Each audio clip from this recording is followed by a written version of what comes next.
Hi there, and thank you so much for fostering with Forever Fortunate Felines. In this particular video, we're going to be focusing on walking through the intake form and looking at the different details that might be needed, and I'll also give you some examples of some fosters that I've had and the different types of medical documents they come with so you can learn how to read them more efficiently and complete your intake more accurately. And if you do happen to make a mistake on intake that we find out later, no problem, we can go back and change things. So just do your best and make sure to upload any documentation that you receive with your foster cat. So let's take a look at the FFF intake form.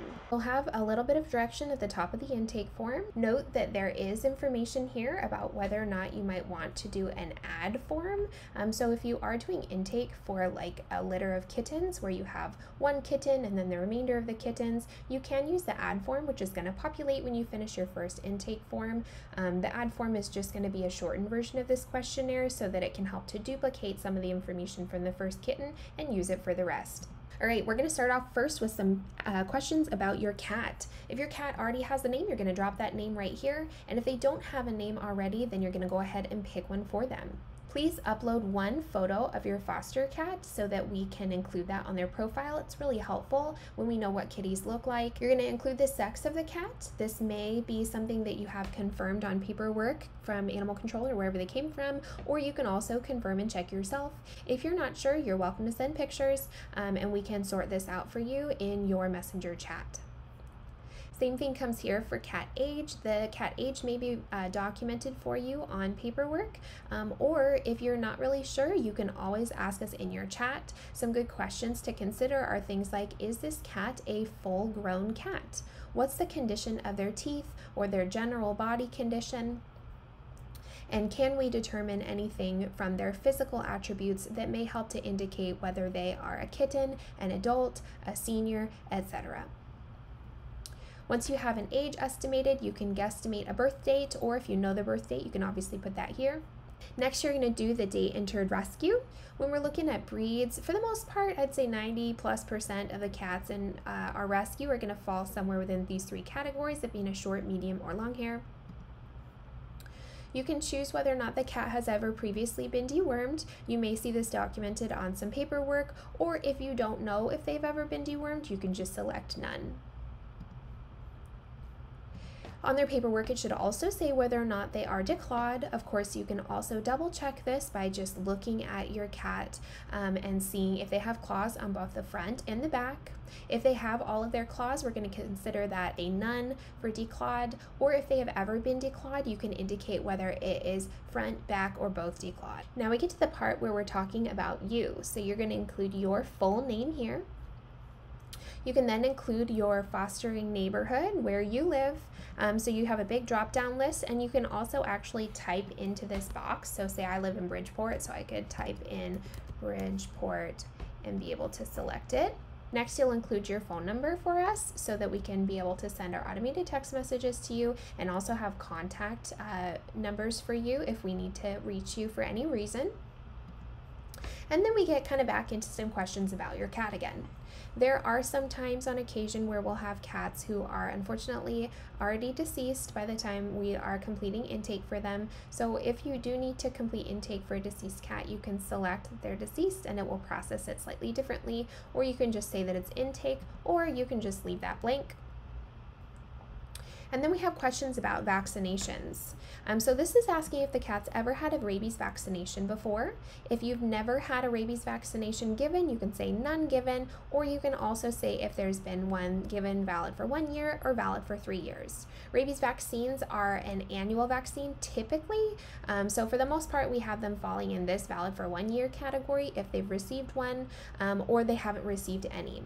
There's also not a series for rabies like there is for FERCP, which I'll show you next. So if we're talking about FERCP, these are distemper vaccines.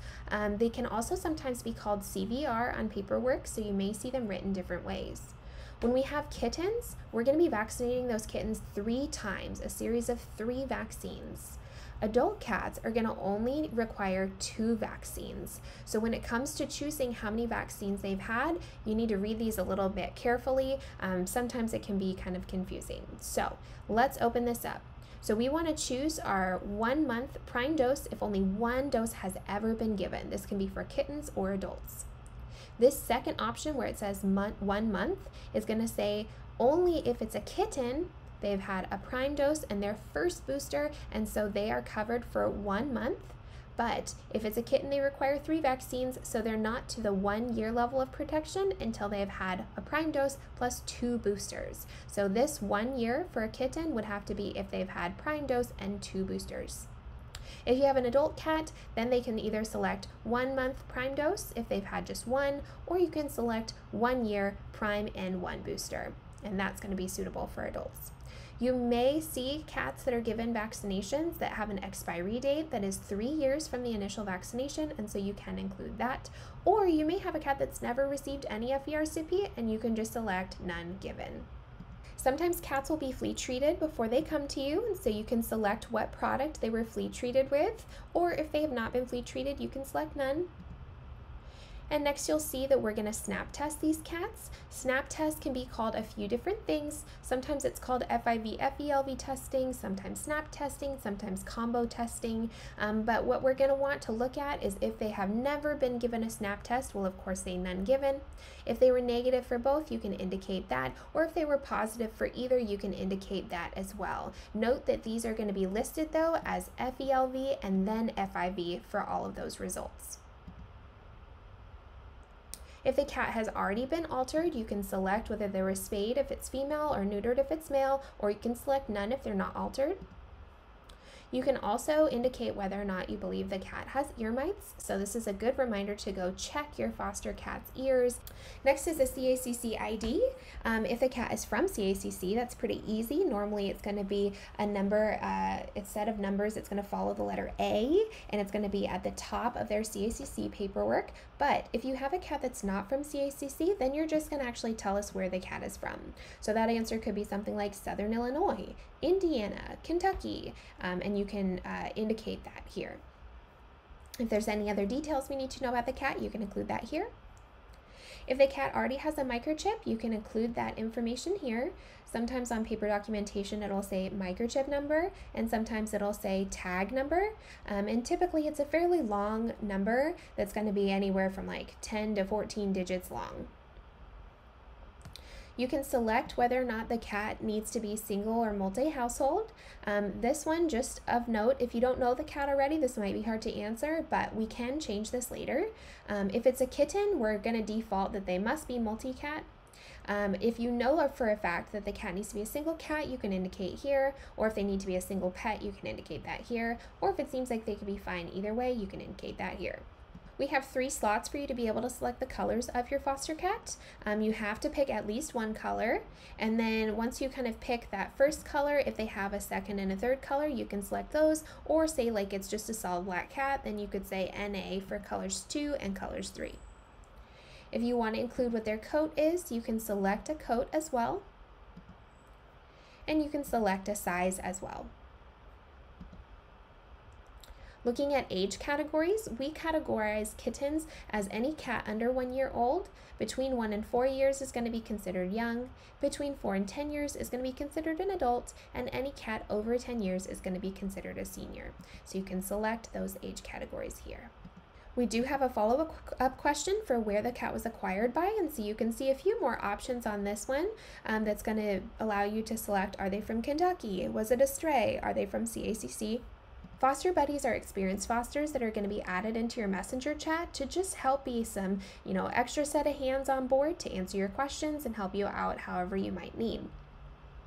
If you look at our options here, this kind of tealy blue option is going to say, I've fostered with FFF less than 3 times, so I need a foster buddy. So if you have only fostered once with us before, or if you've never fostered with us, this is a great one to choose. If you have fostered more than 3 times with us, but you still feel like you need some help getting through the process, you can select the green option, which says, I am an experienced foster, I've worked with FFF before, but I just need some extra hands. Can you put a buddy in my chat? That's going to be green. If you feel like you know what you're doing in terms of fostering and you've fostered over 3 times specifically with FFF and you're very confident in our process, you can select yellow. The last thing you're going to do on our intake form is you're going to be uploading records. So if you have records provided to you from CACC, any other animal control, potentially a prior owner, if it's a surrender, whatever documents that you might have, take a picture of those and then upload them here. You can drag and drop the files or you can attach the files as well. But we want to make sure we have any records for this cat documented right here.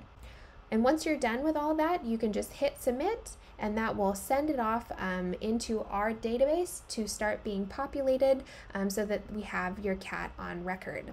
You will receive an email confirming that we've received your intake request, and once that starts to process, you'll actually receive further emails saying, yay, intake went through, here's the ID number for your cat, some educational resources, and then we'll know that your cat's intake has been successful and they are all set in our system. So first here we have a cat that came from Chicago Animal Care and Control, or CACC. So this particular cat comes with 3 different pages of documentation from CACC. The first thing you're going to see is we have this first page that's going to describe the cats that have been pulled for FFF today, and it's going to include signatures of the person who picked up the cat as well as CACC saying that they released the cat to us. It doesn't really give a ton of information about the specific cat that came into care other than just this one single line here. So in particular on this day, we're seeing that this cat has an animal ID here, and it's an owner surrender cat, it's a white domestic short hair, and it's a 4-year-old neutered male. So that's all the information we have about the specific cat from the first cover sheet. Then we can come to the second page. On the second page here, for most CACC cats, you're going to see a picture. So you can see the picture of the white cat here. His name is Yogurt. It's going to say what color, species, sex. If they had an age, you might see it estimated here. We also saw that estimated age here. And then we're going to see a little bit more information, such as things like his animal number is going to be repeated right here. You're going to see stickers that are going to exist probably over here if they've been vaccinated at all. So you can see a few other things here, just like we can see again, it's an owner surrender, and we can also see that this cat came in with multiple other cats. So this cat in particular, Yogurt, came from a hoarding house situation. So then we're going to be able to jump to our third page here from CACC, and this is going to give a more clear impression of what the medical history looks like. So you can see again Yogurt's medical history. Here's his ID number from CACC. We know it's a white cat. We know he's neutered, N for neutered, and he's a domestic short hair, that's the SH. There's an estimated date of birth for him. There's the tag number. That's actually also going to be called the microchip number. So those are one and the same. You're going to see the intake date into CACC as well. And then you'll see that there has been 1, 2, 3 times where Yogurt has interacted with a vet. So some of those things as we walk through this are going to include selamectin. Selamectin is actually just another name for a flea medication. If you ever don't know what anything is, you can also always Google it and see kind of what the internet tells you, because it might help you to understand what medications the cat has been provided. We're seeing FERCP on here. We know FERCP is a type of vaccine, and so we know we're going to want to denote that that happened on 4/21/2021. We're also going to see that there was some investigation of his ears. Looks like he had a little bit of ear meds provided because there was kind of some gunk and inflammation in the ears, so that's this section here. And then you're going to see on 5/6, so a few weeks after he came into CACC, he was neutered, and so he was put under anesthesia. He had a routine neuter. They actually tipped his ear because he was not very sociable at the time prior to coming into care, and you'll see that at that time he was microchipped. These are going to be medications that are provided as part of the surgery. You'll also see that he was provided with a rabies vaccine on this date, so we can say 5/6 was a rabies vaccine, and we saw he got his second FERCP booster on this date.